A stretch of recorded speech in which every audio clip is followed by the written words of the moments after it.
anụ mma mmanụ oke Igbo mma mmanụ ọ bịa lere anya anyị Igbo osisi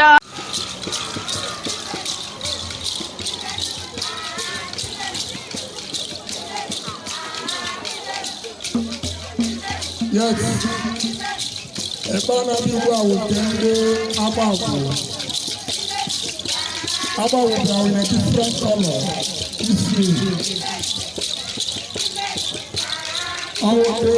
Abawu silver.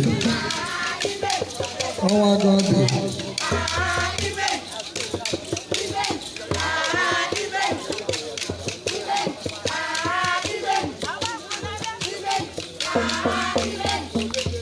Yes.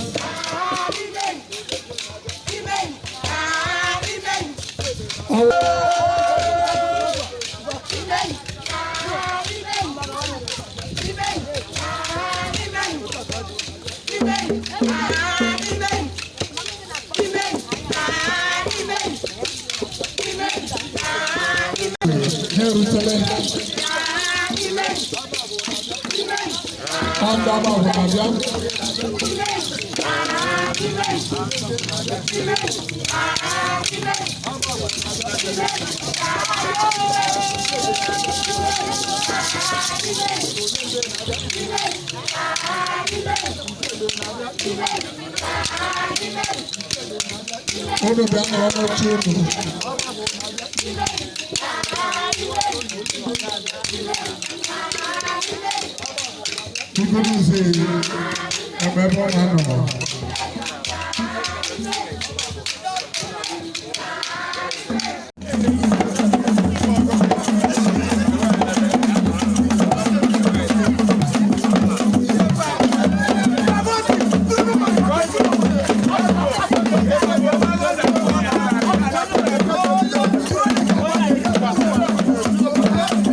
DJ.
Thank you.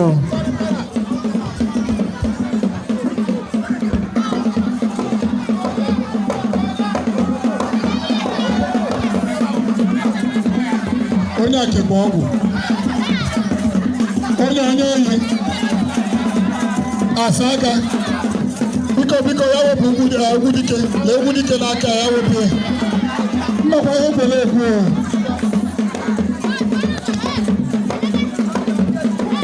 Asa aka na-emerikwa onye amasị. Anyị lelu ma ọ mee.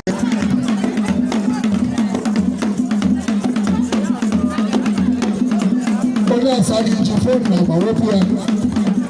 Wepụ fon gị.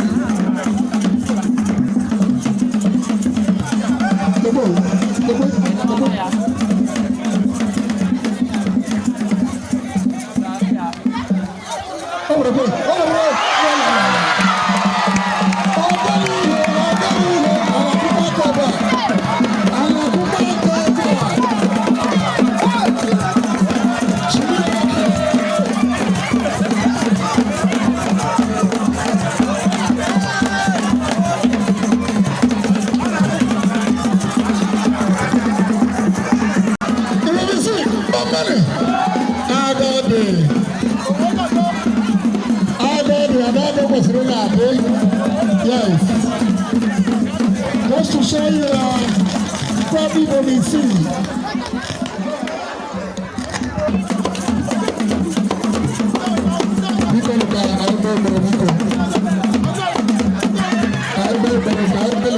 Ice water.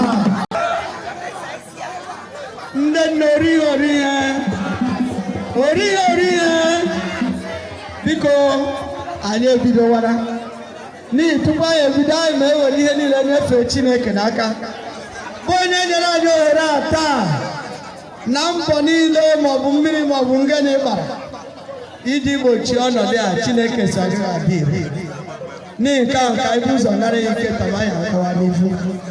Praise the Lord. Hallelujah. Biko nwoke ọbụla kwanyere onwe bụ iwepụ okwu ndị na-ekechi isiwo ka ikpe na ekpere. Ọ bụ n'aha Jizọs anyị na-ekele gị onye eluigwe, anyị na-ebuli gị elu n'obere dị ka nke a.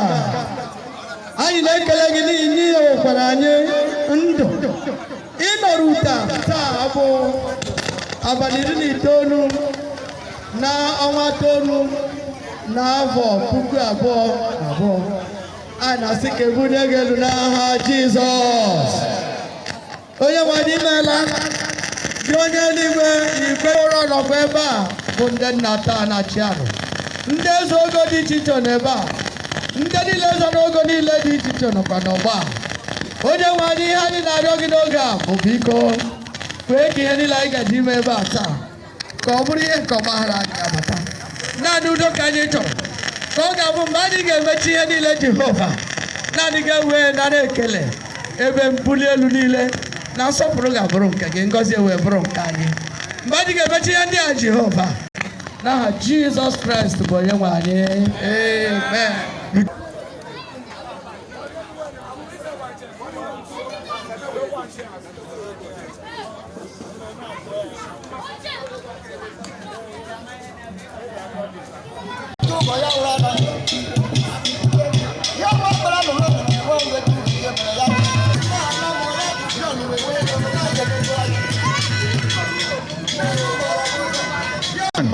Mma ụmụ nwaanyị ori ihe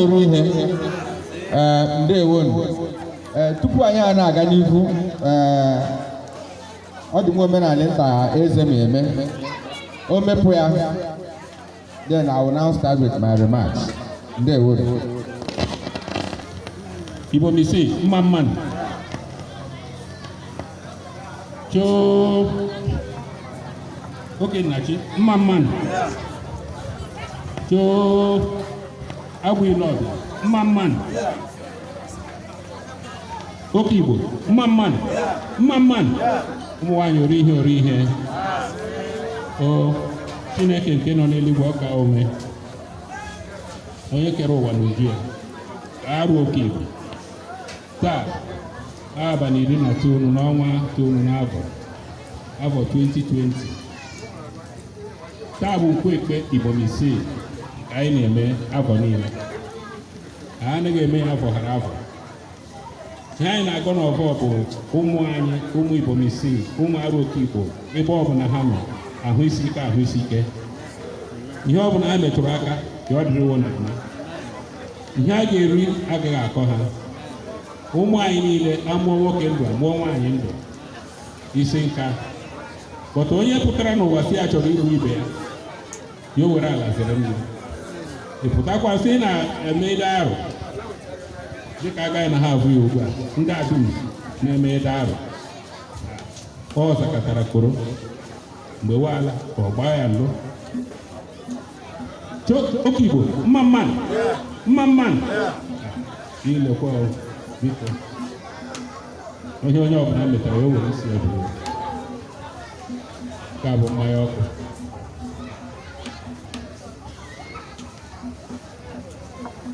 Ka nke mmiri akụkọ ọmụtụtụ isi nke onye afọrọ na afọ ya. Okigbo na mete mma mmanụ ndị nna ori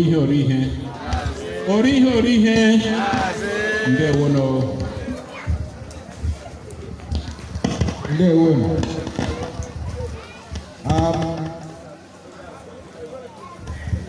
M na-anọchite anya nwanne m taa. Ihe eji mara ya na-arụ a bụ etekebe. Ụmụrịma na-agbapụta ya mgbe ụfọdụ na-asị na ọ na-anyị aja arụ. Ị mara gị etekebe ha na-anyị aja arụ. Tụọ ya onwe ka m na-anọchite taa. Ihe o ji sị m nọchite anya ya n'ebe a bụ ọ dakọtara ya irute arụ taa. Ọ bụrụ na ọ dakọtara irute arụ taa, mbọ nọwa n'ebe a na-ahaba aka o kwesịrị. M na-ekele ndị dum bịara n'ebe a ugbu a na-asị na Chineke eduola iyi gị erute n'ebe a. Ọ ga-edukwu inye anyị mgbe anyị ma ala. Ihe a bụ ihe anyị na-eme kwa afọ. Omenala Ibom Isii na-eme kwa afọ. Ihe a bidoro na Nza, ọ bụghị ugbu a ka o bidoro. O bidoghị ụnyaahụ, o bidoro na 1919. O bidoro mgbe arụ pụrụ. It is as old as arụ. Naanị ihe na-atụ m n'ọnụ na-atụkwanụ m n'anya bụ ịtụgharị anya lee anya. Ndị mmadụ anaghị abịatakwa ya ga kwesịrị aza na-abịa ya. Anyị kwesịrị ị na-eme omenala anyị. Nke anyị bịara n'ebe a ya akpọkwuole Chineke. Ọ dịkwaghị mmadụ m hụrụ egburu n'ebe a. Ọ ihe anyị ji mbụ eme ka a na-eme n'ebe a. Nothing else. So ọ ma-adị mma. Aka niile anyị na-eme ọ ma-adị heavier than this in the name of Jesus Christ our Lord. Amen. Ọ ma-adị heavier. Anyị legharakwa anya ya bụ na ụwa asị a na-ekwu COVID bịara nye mmekpa azụ ukwuu. Ọ dị ka COVID-19 a o nyere aka reduce to nke this year. But anyị na-arịọ Chineke na COVID a na ọ ma ebelatazi okwu kpamkpam mgbe anyị eze ya zukọta n'ebe a na-abụ ọdọ, because anyị na-ezukọtarịrị n'ebe a. Mmemme dị aga ọ na-achọ ikpere.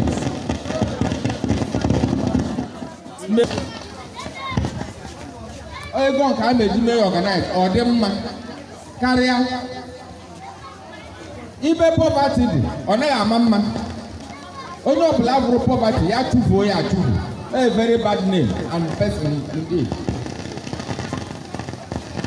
Nke ahụ ma ndị ele anya bụ aga ọ dị ọ dịtarị m ụtọ n'anya. But like I said, ma poverty ma COVID ọ dị ka o nyere aka mee ya dị aga ọ dị taa. M lele anya na kọpụ a dị n'ebe a. Kọpụ a mara mma beta ọ ka dị nka. It is old. Ihe o ji brush and shine apụbaala. M na-ekwe nkwa na by the next time a na-ezukọta n'ebe a, we will have a new cup to celebrate this occasion. anyị na-eji kọpụ ọhụrụ celebrate occasion a nke anyị ala retirement.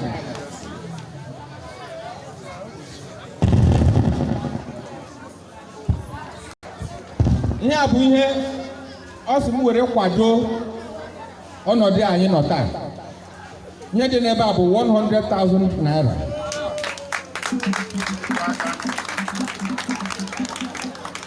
Ọ sị na ọ dị ibe aza na-emefu ihe mefu ikpere fụda na ihe a guzoro na azakwa n'ebe a ihe aka arụ mma a na-aga a na-anọzi ndewo. Let me quickly recognize the presence of Mazi Chumodi Okoronkwa Okorafo Bratani Ogadrina Maradi Fendrin Maraga Ola Fatani Mazi welcome sir. Also my officer Gitu, welcome sir.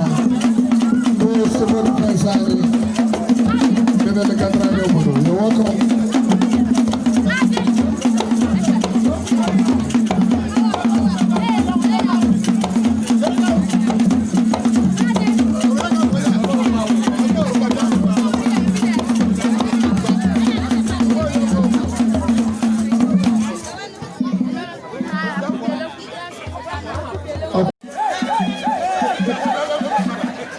Mazi Okorafo, alias number 1. William Gabriel Magina, Omparage, Unabella, Promi C. Yes, always in my own song. One does away for them. The best of the one. Okay, that's your man. I will not be a man. Because I could be here. Ọdún ní àmàlẹ́ nítorí kọ́lú ẹ̀ náà ni. Ìfúnná náà dé àyè náà tà. Àwọn ọ̀dọ́ báàrù bẹ̀ àkọ́yà yìí òkú. Wọ́n bẹ̀ kọ́ra yìí lẹ́lẹ̀ pàgó bàtí sàdé. Lọ́yìn àbúrò pàìlẹ̀ kọ́rò. Ìyàwó máa rò á máa pùtẹ́ ẹ̀kí. Ní ìkẹsí ẹ̀jẹ̀. Na aru ama apụta echi na onye ọbụla ji mmadụ abụọ ha ya esi mmadụ ise obi aṅụrị ọmụ ka a lawa n'afọ anyị adịghị mma na nkorobịa ọhịa efuru anyị so anyị dum n'ụmụ anyị na ntị anyị wee ji ego were bịa were kwushi bịa kwuo so anyị dum n'ụmụ anyị so ihe na-eme gawa taa ọ imezu omenala eji mara anyị. What's the matter? Mmadụ agafekwa. Ndị ọrụ na-eme ihe. Ndị abịkọ mee. Oge biko. Eyi na akwa ntị. Ọ mere anyị alụ ka a na-emezu taa. Aka bụ na ịza mee. Emezu obere. Onye ọbụla bụ nwa ahụ. Nazie ntị. Enwere COVID-19. Ọ bịara emeta ndị isi ike. Ebe anyị nọ ugbu a, m na-achịkọ ihe akụkọ na-ekọdụ izu eji igbe ndị eze ụmụ ahịa bịa obi eze vidiyo ahụ ama ndị kwuchiri ọnụ na ndị ekwuchiri ọnụ anyị ji eze agba n'ebe anyị nọ gba ọsọ gaa ibe ọzọ anyị na-eru elu ugbu a ihe anyị na-agụ ebe a na ikom na inyom nọ n'ebe ọ dịghị ekechiri ọnụ abịa were vidiyo ese ugbu a agụ ụmụ ahịa na-ekọ dat na ọ bụ chairman local government ship na ọ dịghị ekechiri ọnụ na-eme ihe anya ịkwara ihe owuwu eche mgbe ọ ma-abara anyị uru onye ọbụla gara ibe a taa gara iwere ihe kechiri ọnụ ya kwara ihe gọọmenti kwuru ugwu anyị na-eme agapụsị ka eme ya mmadụ ise na vileji ọbụla ga-akara ọmụ ịbịa nara ọmụ gị ala na vileji gị ya mee ihe ọbụla ị chọrọ ime a ga-azadobe ataghị ọkpọtọ na-aza adị arụ mmadụ adịghị na-arụ Chukwu ọ dịghị na-arụ Chukwu atụ arụ Chukwu dị mfe ihe kpara anyị ụmụ Chukwu ata anyị ụmụ Chukwu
Asịrịchi ka ndị azụ agwụ. Biko nna bugwu iwu nwa afọ Igbo bụrụ nwa arụ. Biko wetara m ọcha biko wetara m ọcha. Ihe ahụ my brother. Nna bugwu ime weriri ọchị. Ihe ahụ ndị agwụ agwụ. Yes. Ihe ahụ nwa afọ Igbo.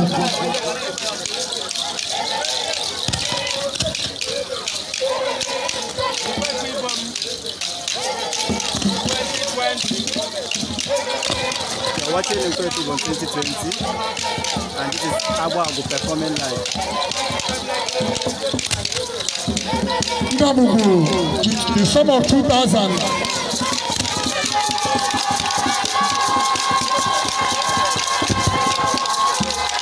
On Dabagu. Come on, government is already Lumawabo. Saga Jebubu Abia. Agodi. That's what I put on now.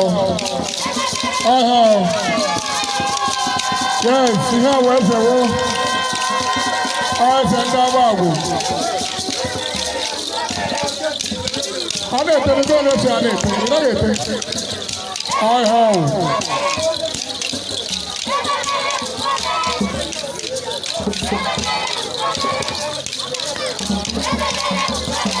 I got it.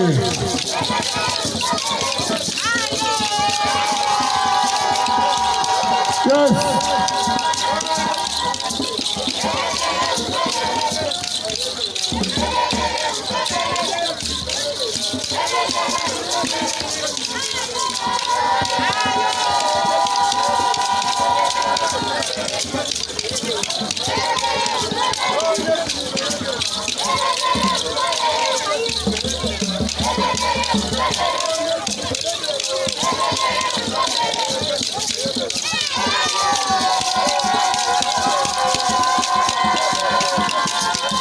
Miracle we will receive.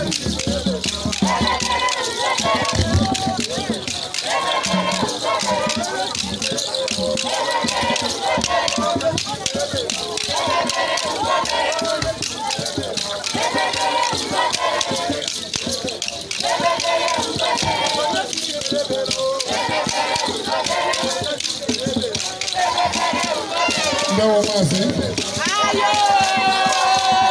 member.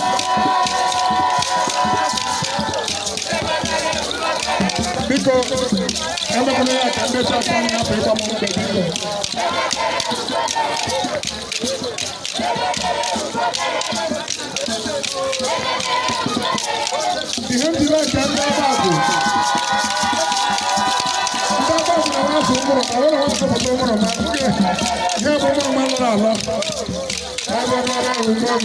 I got it.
we should get ready to come and perform. One of them is the unity.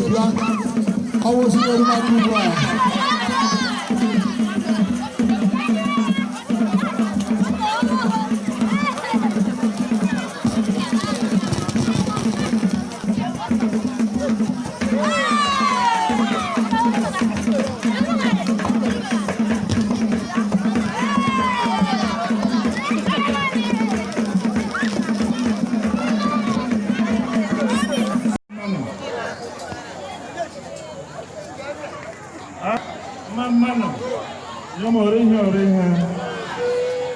Because the official presentation of the award and up to the winner. Because na news reporter address the organizers of this event. Bo Ngwo Efe Ibomisi na se ha na-ekele ha na ha meziri n'ihi na gọọmenti say every of the festive periods a na-enwe ka ọ bụrụ in low key because of the corona pandemic anyị nwere na protocol guiding that COVID-19.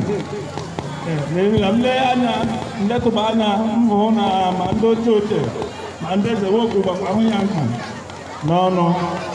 And then we put social distancing from the group of people there. So, they won't know.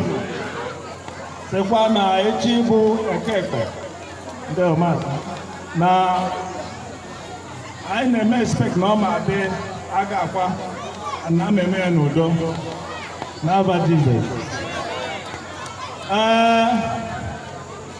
Mgbe m rutere ka ndị egwu na-ete otu n'ime ndị egwu a mere anyị impressed. I saw na nke a madịrị to the panel of judges. Na aidu mmele nọ n'okpokoro okpokọtara na otu n'ime ha kpara first and that na other village and Agbaagwu village.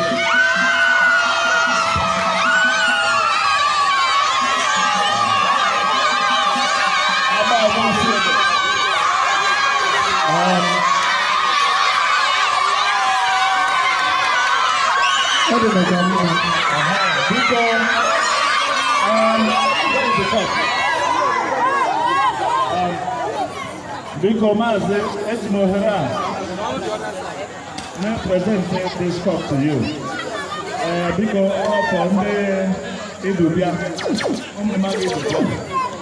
woman I pray. And as far as woman by more other type of woman and wrong. I anyị so kọp ndị man ewo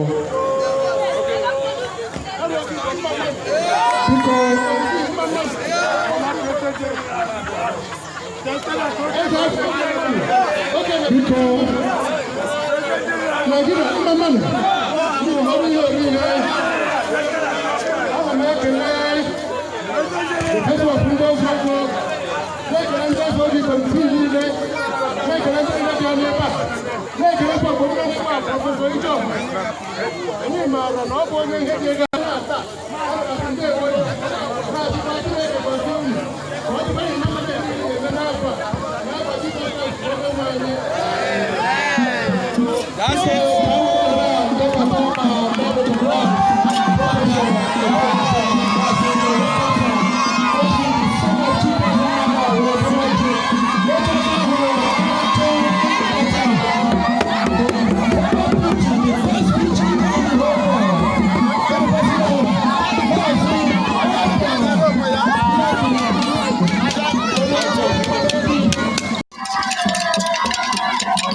Yes. My fellow preaching, the best preaching in the whole world. Yes. The best man of our teacher, all went to John, our team John, every day.